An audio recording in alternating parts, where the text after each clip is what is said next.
มันแม่งอันนั้นตัวคลายเหมือนอันนั้นตัวปีกมันบ่กิน Bánh này không biết bánh gì luôn á. ตัวอีสานคือบ่กินเนาะ Không biết bánh gì quý vị. จะซื้อจะใช้แม่มันจะตักที่มันแบบ โมเมนต์คือลูกศิษย์เด้เป็นใส่โกนี่ จะใส่ญาติกินตัวนี้เขาซื้อมา3 อัน ไอ้ว่าหา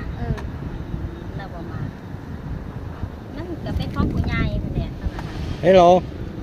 เด้อ bánh gì? 15,000 Bít Hà Sam. 15,000 Bít Hà Sam.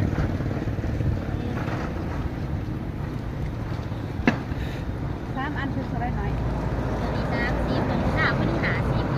Đâu cái lời quá.